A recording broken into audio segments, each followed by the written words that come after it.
My name is Clara Bennett, 33, a brand designer who's learned how to stay composed at family tables that feel more like boardrooms. I came back to Sedona for my father's 27th wedding anniversary, a celebration I didn't want to attend but couldn't avoid. The house looked the same: warm lights, expensive silence, and people who smiled too carefully. My stepmother was born in Spain.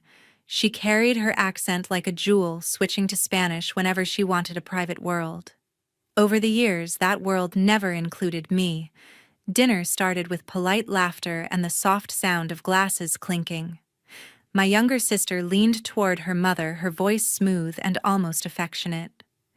Then she said in Spanish, clearly, confidently, "She talks big, but does nothing."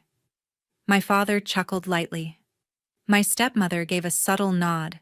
They thought their secret language still kept me outside their walls. They were wrong. I didn't flinch. My hand stayed still on the glass. Every instinct told me to speak up, but instead I smiled, the kind of smile that hides both fury and power. Years of being underestimated had taught me something: silence can cut deeper than words. That night, I decided I wouldn't let their whispers define me anymore. They didn't know I'd understood every word and what that silence would eventually cost them. They didn't know I was fluent in Spanish, so I taught them a lesson they'll never forget. Before we begin, tell me, what time is it, where you're watching, and which city are you in? I want to know how far this story has traveled. The morning after felt too quiet, like the house itself was holding its breath. Every family has its hierarchy. Ours was built the day my father remarried. I was 6 when my father, Victor, married Elena, the woman who would become my stepmother. I remember the red cliffs of Sedona, her pale silk dress, and the way she said my father's name like it was music. Everyone said she was exactly what Victor needed. I didn't understand. A few months later, Elena was pregnant. My father's joy filled the house, and suddenly, I wasn't the center anymore. He painted a nursery in soft yellow, smiling wider than I'd ever seen. When my half-sister Marina was born, Elena's Spanish relatives filled our home. The air smelled of paella and jasmine. I didn't understand their language, but I understood enough to feel excluded. They'd smile politely, then switch to Spanish and laugh. My father acted like he didn't hear. Growing up in that house was like living between two channels, English and Spanish. At breakfast, I'd talk about school, but Elena would answer my father in Spanish, her words shutting me out. He'd nod reply in English and glance at me as if hoping I didn't notice. But I did. Marina became the center of everything. Elena adored her, and my father followed. They called her our bright one, and I learned every compliment to her carried a quiet comparison to me. I was the calm one, the independent one, words that sounded kind but meant distance. Elena's kindness had edges. She'd praise my drawings, then suggest I try something practical. She'd say she admired my independence, which meant you're on your own. My father never contradicted her. He'd smile, hold her hand, and change the subject. I used to think that was love. Now I know it was avoidance. By the time I was a teenager, I understood the geography of silence in that house. When Victor came home tired, Elena switched to Spanish before asking about money. When she was angry, her voice dropped to a low hum behind closed doors. When relatives called, she'd step into the garden and speak in quick, deliberate tones. I didn't know the words, but I knew they carried decisions I wasn't meant to hear. My father softened it with excuses. "You know how your stepmother gets when she's stressed," he'd say. I stopped asking him to translate. Every time I did, he'd sigh. "It's not important." But somehow, everything not important shaped my life. Marina never had to ask. She moved between languages, easily fluent in both privilege and approval. By 10, she mimicked Elena's elegance and quiet arrogance. When guests came, she'd sit beside our father, translating for him with a perfect smile that said, "I belong." I'd sit across the table pretending I didn't mind. Once at 16, I overheard Elena telling Marina on the patio, "You must always be better than her. People remember the one who wins." Marina laughed softly, and I realized I was being raised as a comparison, not a daughter. My father never noticed. He lived orbiting Elena's moods, mistaking peace for love. Your stepmother means well, he'd say. You and Marina will grow closer someday. But in our house, love had conditions: fluency, obedience, and silence. When I left for college, Elena hugged me for the first time. "You're such a strong girl," she said. "Don't forget to write your father." "Not us, him." I thought distance would fix things. It didn't. Holidays were the same table, the same two languages, the same roles. Elena and Marina talked. Victor smiled. I pretended to belong. One Christmas, Marina flipped through my sketchbook and laughed. "You still draw? Dad says you could have joined his firm if you were serious." I said nothing. Elena smiled, sipping her wine. "She's creative, darling, but not everyone's meant for business." She said it in English this time to make sure I heard. I remember thinking how ironic it was the woman who spoke two languages used both to remind me which side I stood on. Their laughter always stopped when I entered the room. Marina would glance at me, amusement in her eyes, as if to say, "You don't understand this world." And she was right. I wasn't supposed to. Years later, when I opened my own design firm, my father congratulated me with polite surprise. "That's wonderful, Clara," he said. "You've always been independent." He said it the way people do when they didn't expect it. Marina sent a text. "Proud of you, Clara." No punctuation, no warmth. Elena said nothing at all. That was our family affection, measured truth, diluted recognition, delayed. We lived in halves, half praise, half acceptance, half love. And somehow I survived in those halves. Looking back, I realized silence wasn't submission, it was defiance. Every time I held my tongue, every time I stayed still, I refused to play their game. They thought I was obedient. They mistook patience for weakness. But in a house divided by languages, silence became my translation. I learned to stay quiet, not because I agreed, but because silence was safer. The next evening, the house smelled like rosemary and secrets. Candles lined the counter, soft jazz drifted through the kitchen, and the sound of glasses echoed off marble. Elena directed everything with her usual precision, every gesture elegant and calculated. I stood near the window pretending to check my phone while she and Marina arranged flowers on the dining table. Their voices carried low and steady, flowing in Spanish, that familiar wall of sound I wasn't meant to understand. Elena said quietly in Spanish, "We need to adjust the family foundation account." Marina nodded, slipping a folded sheet into her mother's hand. Then came the words that made my chest tighten. "Your father doesn't need to know about the account." I froze. The sentence was soft, casual, but it landed like a slap. I turned slightly still, pretending to scroll through my phone, my reflection catching their movements in the window. The family foundation was supposed to be my father's pride, a symbol of transparency, the legacy he wanted to leave.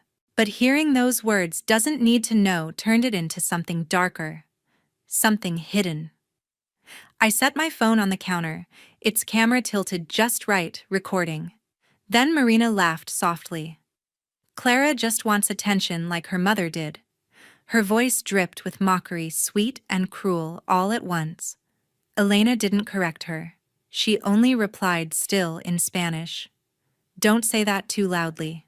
They both chuckled, the kind of laughter that doesn't come from humor but from habit. My throat tightened. For years, I'd ignored the whispers that stopped when I entered the room. But that sentence, the one about my mother, cut deeper than anything I'd ever heard. What did Marina mean by that? What did my mother ever do that was worth their scorn? I pressed record on my phone, this time deliberately. My hands shook slightly, but my voice stayed calm. They continued talking about transactions, signatures, timing. Elena's tone was steady, confident. Marina leaned back against the counter, sipping her wine. "Dad trusts you completely," she said. "He'd sign anything if you smiled first." Elena smiled faintly. "That's what makes it easy." I wanted to walk in and demand the truth. But experience had taught me restraint, that silence could be sharper than shouting. So I stood still, listening. Each word confirmed what I had always suspected in this family truth was something negotiated in another language. When they moved toward the pantry, I slipped away quietly, taking my phone with me. Upstairs in my room, I replayed the recording. Their words came through clearly. Your father doesn't need to know. Clara just wants attention like her mother did. I sat on the edge of the bed, every syllable echoing louder the second time. I thought of my mother Renee, the woman who had left when I was 5. I'd been told she couldn't handle my father's world, that she preferred freedom to family. But what if that wasn't the truth? What if she hadn't left? What if she'd been pushed away? The memory of her leaving flashed in my mind, her quiet goodbye, her suitcase by the door, the way she looked back only once. Back then, I thought she was running from us. Now I wondered if she was running from them. I scrolled through my contacts until I found her number 1 I hadn't dialed in years. The last time we spoke was 2 birthdays ago. She'd sent a short message. Hope you're well. I never replied. My thumb hovered over her name for a moment before I pressed call. The line rang 3 times. Then a voice, soft, cautious, familiar. Clara, hi Mom, I said quietly. It's been a while. A pause. Are you all right? I hesitated. Not really. I heard something I wasn't supposed to. She inhaled sharply. You're at the house. Yes, I said. They were talking about Dad, about the foundation, and about you. The silence that followed wasn't empty. It was heavy, like the air before a storm. When she spoke again, her tone had changed. Clara, there's something you should know. Something I couldn't tell you before. What do you mean I can't say it over the phone? Meet me tomorrow. Please. Her voice trembled slightly, but it carried a kind of urgency I'd never heard from her before. I wanted to ask more, but she hung up before I could. I sat there for a long time, staring at the blinking light on my phone, the recording still open, the evidence still running. Downstairs, I could hear Elena's laughter again, Marina's voice joining hers in that seamless melodic rhythm. They were planning the next night's anniversary dinner as if nothing had happened. I imagined my father downstairs, smiling, unaware. The thought made something inside me snap, not in anger, but in resolve. For the first time, I wasn't just the quiet one. I wasn't the outsider listening behind closed doors. I was the witness. I saved the recording, labeled it Foundation. Then I opened my suitcase and started packing. Whatever secret my mother had kept, whatever Elena was hiding tomorrow, I was going to find out. That night, I sat awake, the house silent around me. Every tick of the clock felt like a countdown, not to another argument, but to revelation. And for the first time, I didn't feel afraid of what I might hear next. It took me a whole night to decide whether to meet the woman who once walked away from everything, including me. The next morning, I drove north toward Chicago, my phone on silent, my mind louder than the engine. The highway blurred by in long ribbons of gray, and with every mile, the questions I'd buried for years surfaced again. Why had she left? Why hadn't she fought harder? And what was it she couldn't tell me over the phone? When I reached the city, Renee was already waiting at a small cafe near the river. The place looked unchanged from my childhood memories. Brick walls, old photographs, the smell of roasted coffee, and rain. She stood when she saw me, her hands trembling slightly before she hid them in her coat pockets. Clara, she said softly, as if the name itself might shatter. You came. You asked me to, I said, my voice even. You said there was something I should know. We sat across from each other, the silence between us heavier than the traffic outside. Finally, she spoke. What you overheard, Elena, and the foundation, it's not new. It's a continuation. She paused, looking down at her cup. Before your father and I divorced, I discovered financial transfers that shouldn't have existed. Money moved from Victor's company to an account in Elena's name. At the time, I thought it was just sloppy bookkeeping. But when I asked questions, she panicked. Panicked how she accused me of stealing. Renee said quietly. Then she convinced your father I was trying to ruin his business. Within a month, I was gone, and Elena was running the foundation. I felt my stomach twist. You tried to expose her. I tried, she said bitterly. But the lawyers she hired were better. I didn't have access to company files, and your father believed every word she said. The only thing I managed to keep was this. She pulled an envelope from her purse, thick yellowed with time. Inside was a photocopy of a contract stamped with company seals and a signature I recognized immediately, my father's. This document shows a transfer to a private account overseas. The witness signature a bank clerk Elena knew personally. I traced the paper with my fingertips. Why didn't you tell me sooner? Because you were 5, she said. And later, because I didn't want you to hate your father the way I did. Her voice cracked, but she steadied it. He wasn't cruel, Clara, just blind. And I was tired of fighting someone who refused to see. I looked at her. Really looked. The lines around her eyes weren't just from age, but from exhaustion, the kind that comes from years of being disbelieved. So you left to protect yourself. She nodded slowly. And maybe to protect you, too. Elena wanted full control, and I knew she'd use you against me if I stayed. I exhaled. She did anyway. Renee smiled faintly, a sad recognition. I know. For a long moment, neither of us spoke. The rain outside turned heavier, streaking the window like ink. Finally, she leaned forward. You're not safe if you confront her directly. Elena's smart, and Marina's worse. She learned manipulation as her first language. You'll need proof, more than words. I already have proof, I said, holding up my phone. A recording. They talked about hiding the account from Dad. Renee blinked, stunned. Then you're already ahead of me. Maybe, I said. But I need to make it count. I tucked the contract carefully into my bag. I'm not going to destroy them with anger. I'm going to let their own actions do it. Renee's eyes softened. That's what I never could.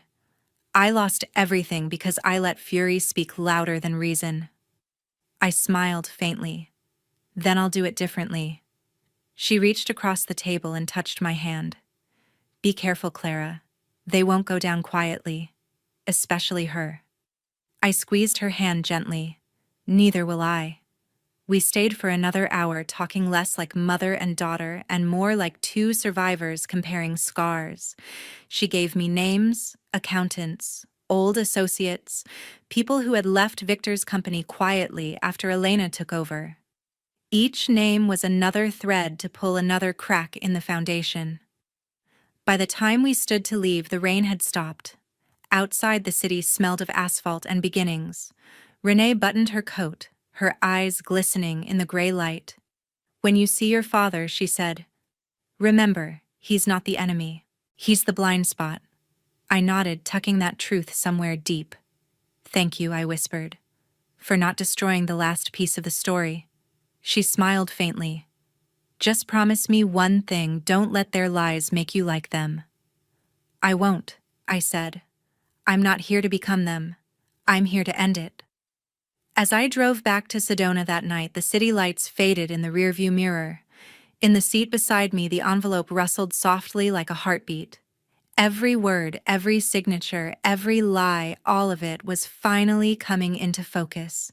They'd built their comfort on secrets and silence. I would dismantle both. Perfection has a sound, the clinking of glasses right before everything shatters. The Sedona mansion glittered that night, all marble floors and golden laughter. Waiters moved like quiet ghosts, balancing champagne and charm. Guests filled every corner, old business partners of my father, family friends, and the kind of people who smiled too wide for photographs. Elena floated through the room like a queen in exile, radiant in emerald silk. Marina, her mirror image in a younger frame, darted between guests, reminding everyone she had organized the night in honor of family unity. I stayed near the back, a silent observer in navy. My expression calm enough to be mistaken for peace. Caleb Moore, my longtime friend and business partner, stood by the sound booth, pretending to check cables while his laptop hummed quietly beside mine. Ready, he whispered through his earpiece. Just wait for her cue, I murmured. Timing is everything. At 8 sharp, Marina tapped the microphone, her voice bright with rehearsed joy. Thank you all for coming. Tonight we celebrate not only my father's achievements, but the bond that keeps this family together. Applause followed, polite, warm, and completely undeserved. My father Victor smiled at her from the front row, oblivious to the irony. Then Marina gestured toward the massive screen behind her. We've prepared something special, a tribute video to the incredible journey of our parents, Elena and Victor Bennett. The lights dimmed. Soft piano music began. Images appeared, my father shaking hands at business events, Elena cutting ribbons at charity openings, Marina and me as children in matching dresses, though I knew mine had always been borrowed. Laughter rippled through the crowd as photos of family holidays played, the illusion of happiness perfectly edited. I glanced at Caleb. He caught my signal. 3 clicks later, the video froze on Elena's smiling face, then flickered. The next slide appeared, not a photograph, but a scanned Ledger Family Foundation transfer report. The room fell silent. Another page followed, wire transactions highlighted in red, the words, transferred by Elena Alvarez, glowing underlined across the top. A murmur spread. Someone gasped.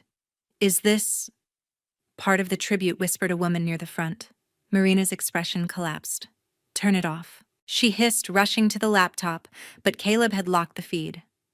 Elena stood motionless, color draining from her face as the screen flipped through page after page, accounts, signatures, balances traced to private holdings overseas. My father rose halfway from his chair. Elena, what is this? His voice trembled more from disbelief than anger. Marina lunged for the projector, but the crowd was already reacting, a mixture of confusion, shock, and thinly veiled judgment. I stepped forward. My heels clicked against the marble, echoing louder than any applause ever had. You said I talk big, but do nothing. I said evenly, my gaze fixed on Elena. Maybe silence was my way of watching you undo yourselves. A few guests turned toward me, unsure whether to leave or listen. I continued, calm but unflinching.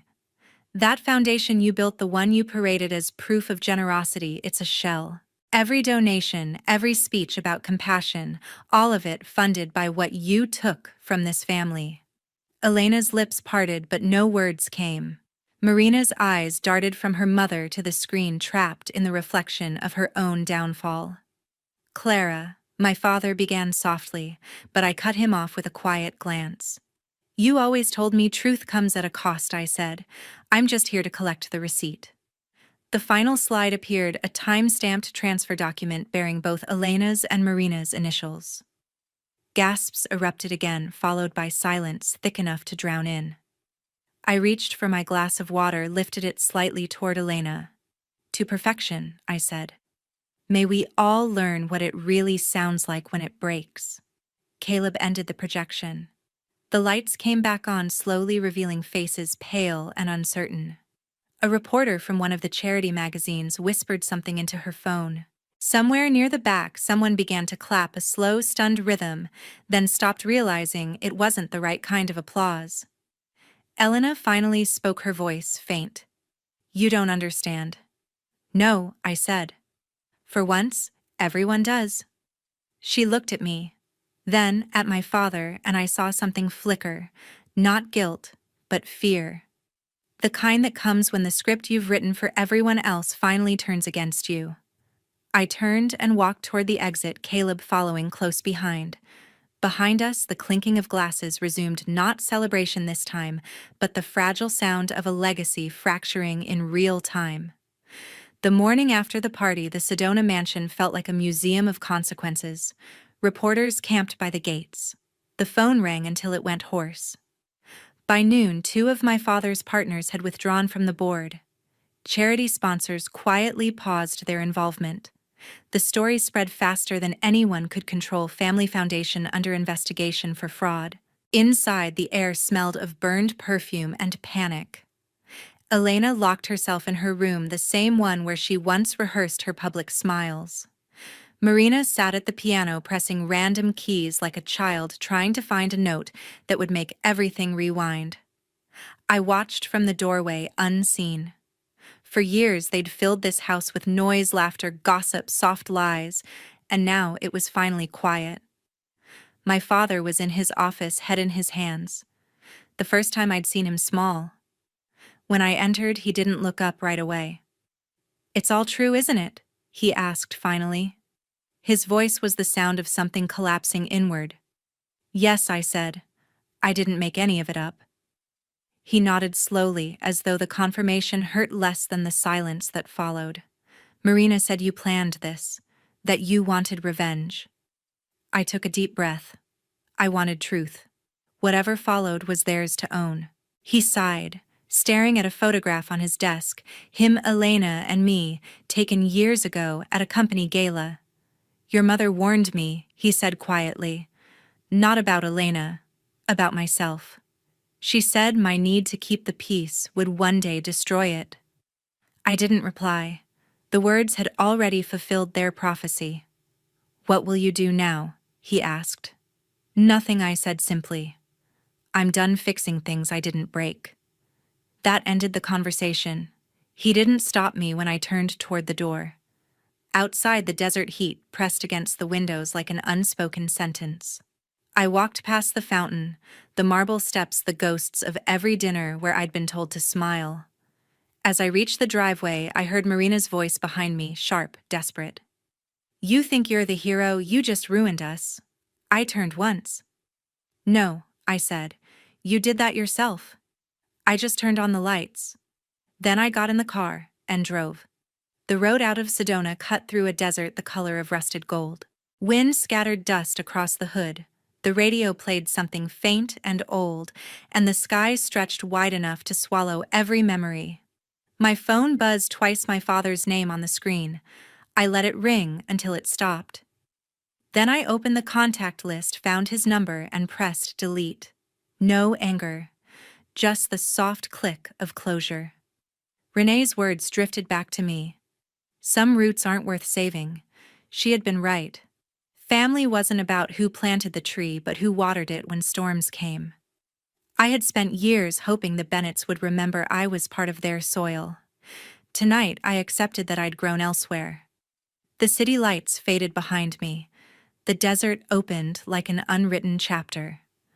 Above it all, the moon rose deep red, almost scarred. I pulled over, stepped out, and leaned against the car. The air smelled of iron and endings. For the first time in years, I didn't feel the need to speak, to defend, or to prove anything. The truth had done its job. And peace finally sounded like silence again. 6 months passed since the night everything broke. Phoenix was warmer, louder, and more alive than Sedona ever was. My new design studio sat on the corner of a quiet street where sunlight spilled through the glass every morning. The sign above the door read, "Bennett and Moore Creative Studio, Caleb's idea, not mine." He said it sounded like balance, 2 names, one built from history, one from choice.